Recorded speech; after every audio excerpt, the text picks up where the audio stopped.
Infection control का chapter 8 है patient safety indicator. ठीक है, तो देख लेते हैं, पूरा चैप्टर इसी वीडियो में कवर करेंगे। Care of vulnerable patients. ठीक है, वल्नरेबल पेशेंट्स कौन से होते हैं? जो पेशेंट की वीक इम्यूनिटी होती है और तो उनको स्पेशल केयर की ज़रूरत होती है। तो ऐसे पेशेंट्स की केयर देख लेते हैं कैसे करते हैं। उनके लिए पैथोजन फूड प्रोवाइड करना, पैथोजन फ्री फूड प्रोवाइड करना है उन्हें।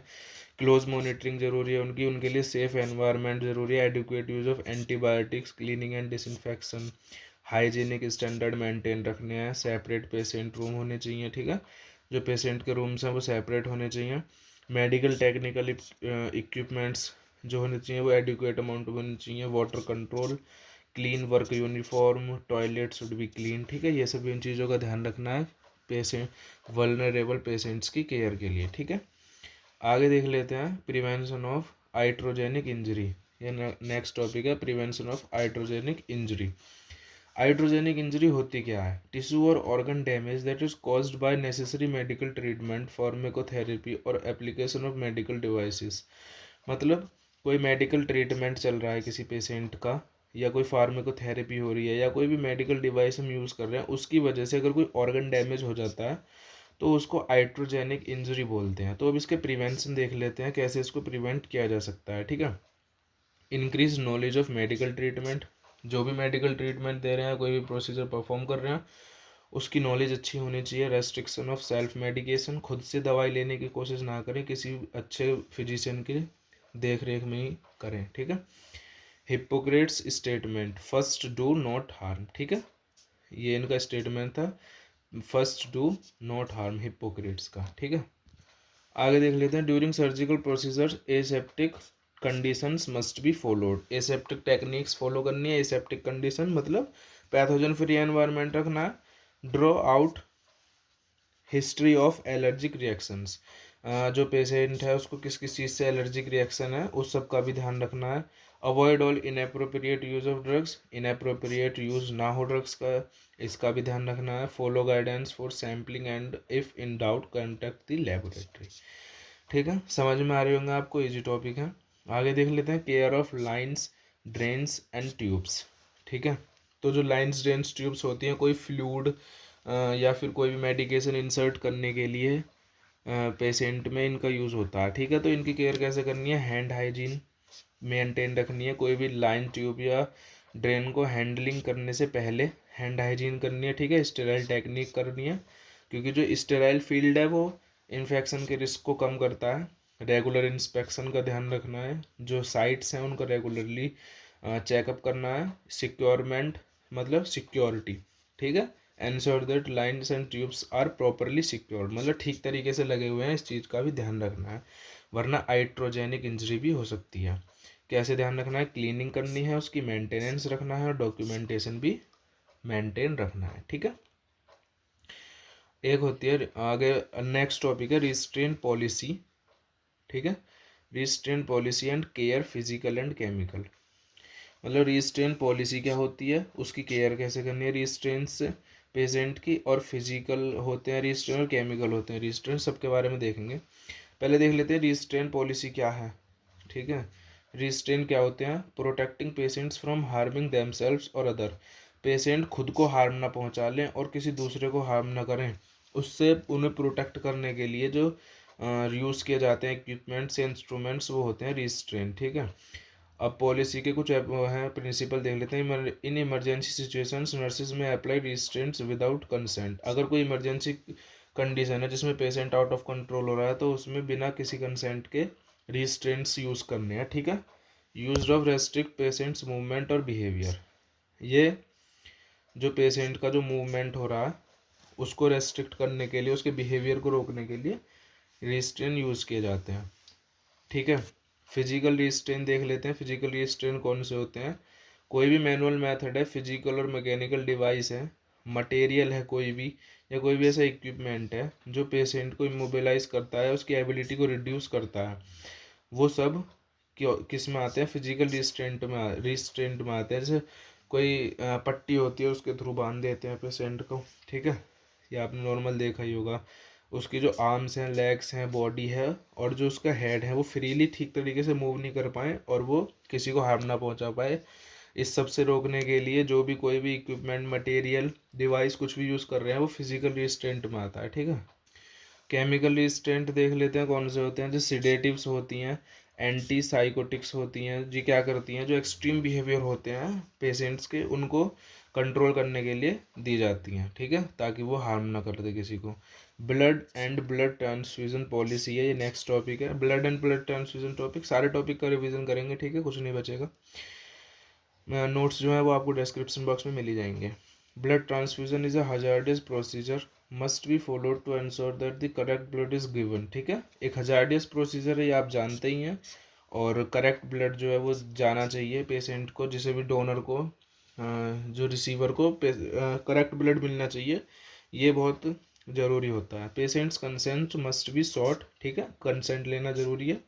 The government adopted the national blood policy to develop a system to ensure a safe blood supply.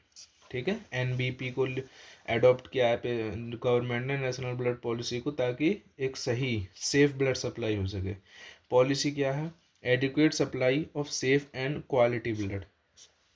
Safe और क्वालिटी, सेफ मतलब क्वालिटी ब्लड होना चाहिए, उसकी सेफ सप्लाई होनी चाहिए एडिक्वेट अमाउंट में। Free from transfusion transmitted infections. Main role हमारा क्या है? इन्फेक्शन ट्रांसमिशन ना हो पाए, इस चीज़ का मेन ध्यान रखना है। हम फर्स्ट यूनिट से यही सब पढ़ते आ रहे हैं।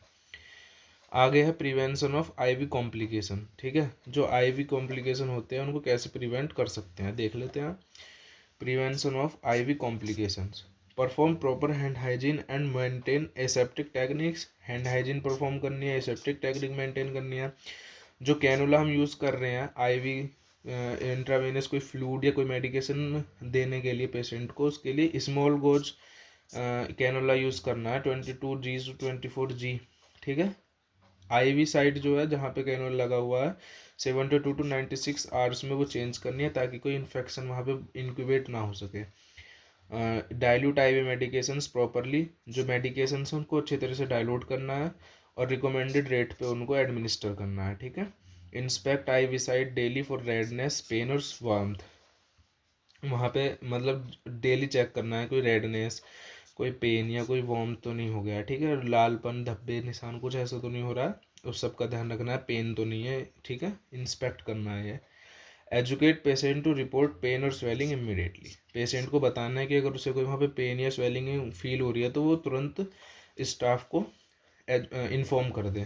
Remove all air from IV tubing before infusion.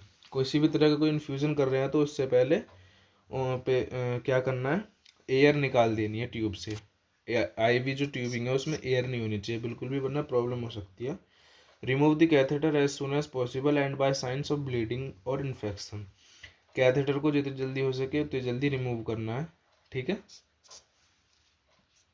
Next topic है प्रिवेंशन ऑफ फॉल। जैसे पेशेंट गिर जाते हैं हॉस्पिटल्स में तो वो ना गिरे, मतलब वो ये भी बहुत कॉज होता है, उनका जो हॉस्पिटल स्टे है वो लंबे समय तक हो सकता है फॉल होने की वजह से उनके। ठीक है, किसी भी प्रोसीजर में या किसी भी वजह से दिक्कत हो सकती है फॉल की वजह से, तो उसका प्रिवेंशन कैसे करते हैं देखिए। पहले देख लेते हैं, according to WHO World Health Organization के अकॉर्डिंग जो फॉल्स हैं are the second leading cause of unintentional injury. Unintentional injury के कॉज हैं फॉल्स। ठीक है, और डेथ भी हो सकती है इनकी वजह से, क्योंकि अगर पेशेंट बहुत वीक है, उसकी कोई सर्जरी हुई है, कोई प्रोसीजर परफॉर्म हुआ है बहुत कॉम्प्लिकेटेड था, तो और फॉल हो जाता है किसी वजह से, वो गिर जाता है, तो उस वजह से उसकी डेथ भी हो सकती है। तो इसकी प्रिवेंशन देख लेते हैं। Patient must call for help and need to go up. अगर पेशेंट को कहीं जाना है तो उसे हेल्प की ज़रूरत है। कैसे उठना है? पहले उसको उठना है, बेड से पहले उसे उठना है, फिर उसको साइड में बैठना है बेड की, तब उसे खड़ा होना है। ठीक है, ये सब दिया हुआ है। Several classes of medications increase fall risk, thus caretakers must be alert to prevent fall. मतलब कुछ दवाइयाँ होती हैं जो हैवी हो सकती हैं, उनकी वजह से कन्फ्यूज़न हो सकती है पेशेंट को चलते टाइम पे, या चक्कर आ सकते हैं, तो वो फॉल का रीज़न बन सकते हैं।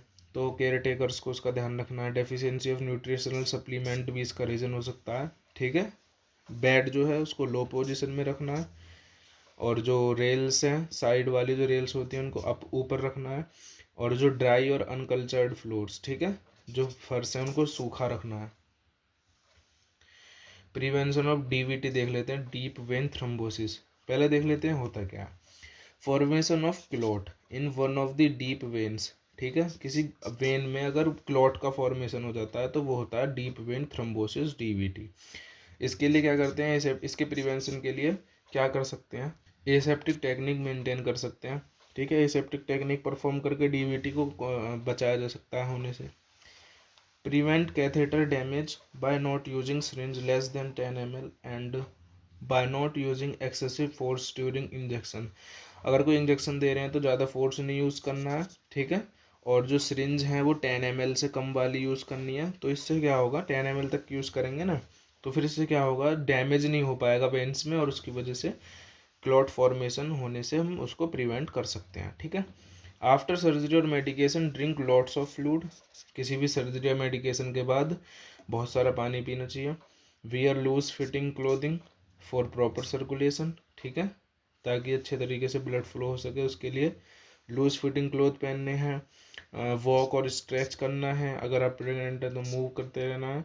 हाई फाइबर डाइट लेनी है जिसमें बहुत सारी वेजिटेबल्स हों, फ्रूट्स हों।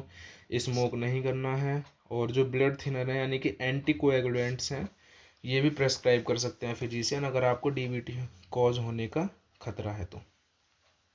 कुछ एंटी कोएगुलेंट्स हैं जैसे कि एपिक्साबेन, हेपेरिन, वॉरफोरिन, ये इसके एग्जाम्पल हैं, ठीक है।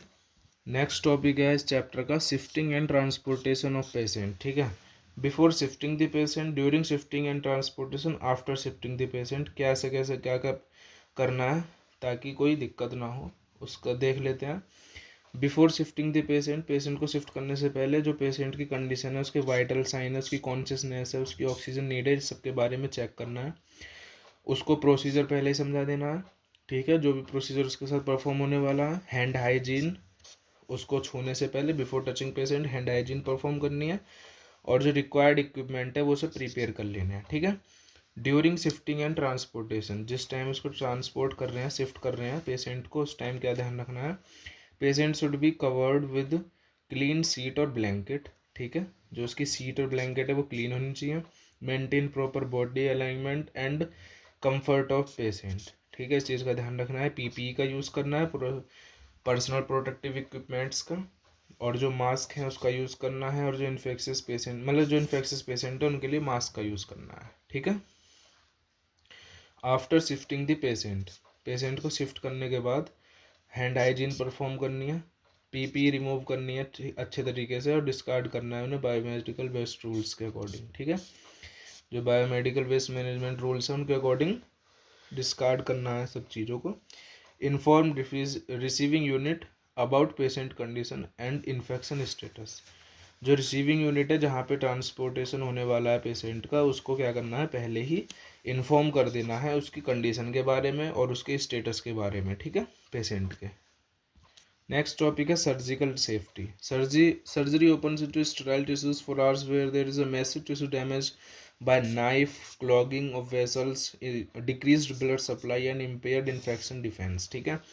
जो सर्जरी होती है उस टाइम पे जो स्टेराइल टिश्यूज होते हैं उनको कई घंटों तक खोल के रखा भी जाता है, जिसकी वजह से वहाँ पे नाइफ से काम होता है, उसकी वजह से कोई डैमेज होने का खतरा हो सकता है। वेसल्स में क्लॉगिंग हो सकती है, जो ब्लड सप्लाई है वो डाउन हो जाती है, ठीक है।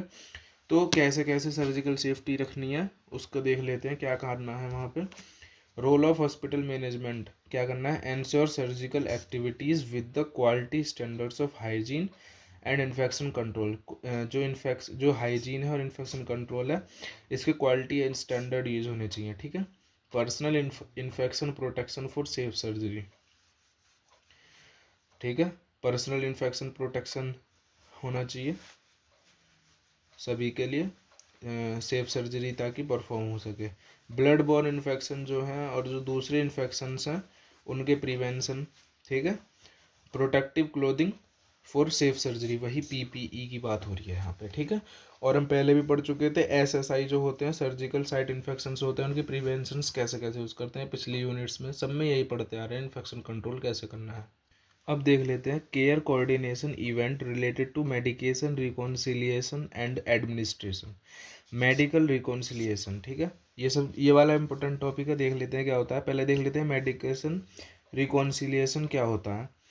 Is a formal process for creating the most complete and accurate list possible of a patient's current medications and compare it against the medications prescribed in their current care setting. ठीक है, medication error जो होते हैं उनको prevent करने के लिए use किया जाता है medication reconciliation.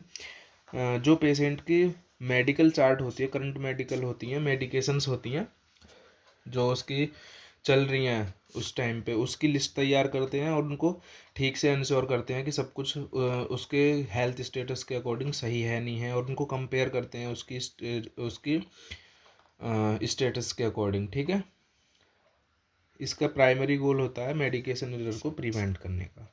The joint commission added medication reconciliation as a national patient safety goal in 2005।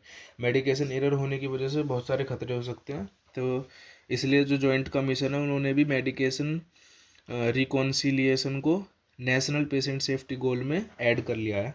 ठीक है, it collects a list of all medications the patient is taking. Patient जितनी भी दवाइयाँ ले रहा है, जिस भी तरह की दवाई ले रहा है, उसकी लिस्ट तैयार करते हैं और उसको कंपेयर करते हैं उसके हेल्थ स्टेटस से। ठीक है, सभी तरह की दवाइयाँ उसमें रखी जाती हैं। प्रिवेंशन ऑफ कम्युनिकेशन देख लेते हैं। प्रिवेंशन ऑफ कम्युनिकेशन नहीं है, प्रिवेंशन ऑफ कम्युनिकेशन एरर्स। ठीक है, कम्युनिकेशन किस लिए इंपॉर्टेंट है, पिछले यूनिट में हमने किया था, ये टॉपिक भी कवर।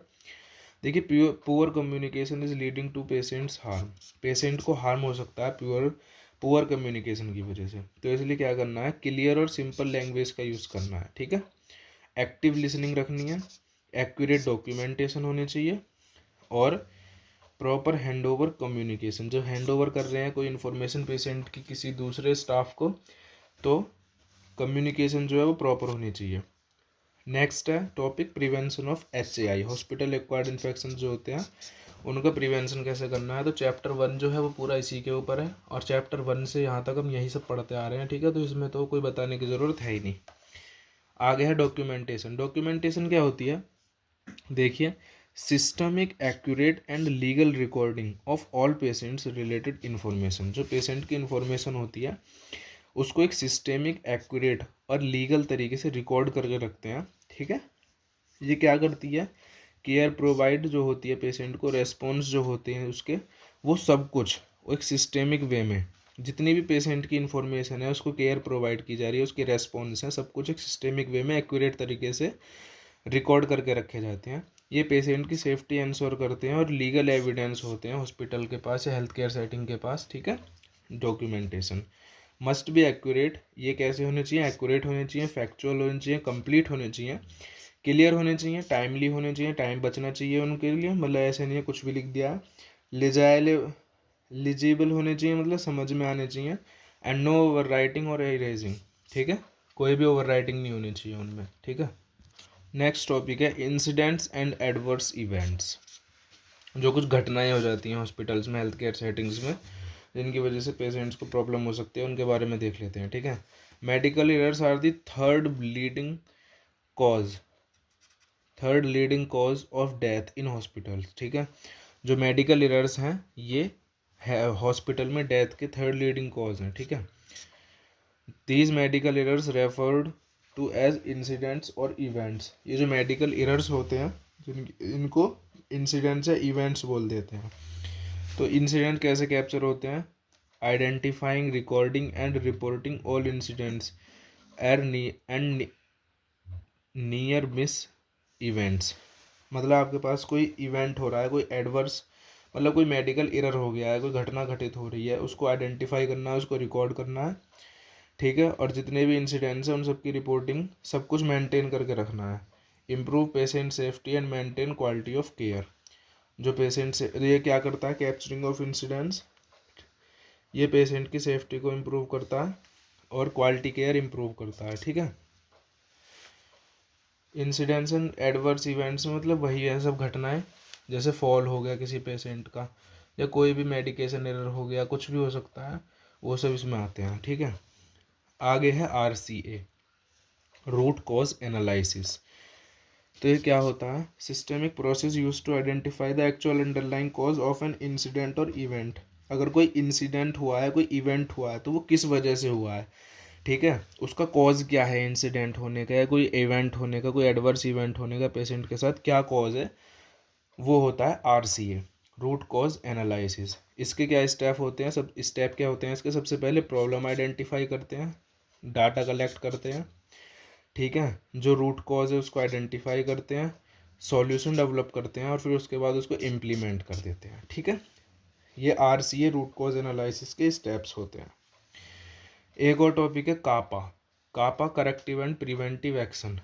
क्या होते हैं ये, जो एक्शन, जो एग्जिस्टिंग प्रॉब्लम है उसको, उसका जो कॉज है उसको करेक्ट करने के लिए लिए जाते हैं, और वैसी ही कोई और प्रॉब्लम ना हो उसके लिए, फ्यूचर में ना हो, उसे प्रिवेंट करने के लिए जो एक्शन लिए जाते हैं वो होते हैं CAPA, corrective and preventive actions.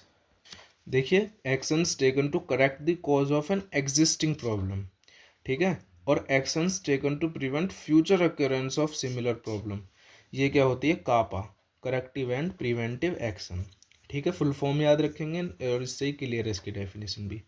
Report writing क्या होती है, the factual and written documentation of an incident और एडवर्स इवेंट। कोई एडवर्स इवेंट हो रहा है, कोई इंसिडेंस हो रहा है, उसका जो रिटन डॉक्यूमेंटेशन होता है उसको बोलते हैं रिपोर्ट राइटिंग। या पेशेंट की किसी भी, जो पेशेंट को केयर दी जा रही है, कोई भी मेडिकेशन दी जा रही है, उसके बारे में जो रिटन में रिपोर्ट होती है, ठीक है।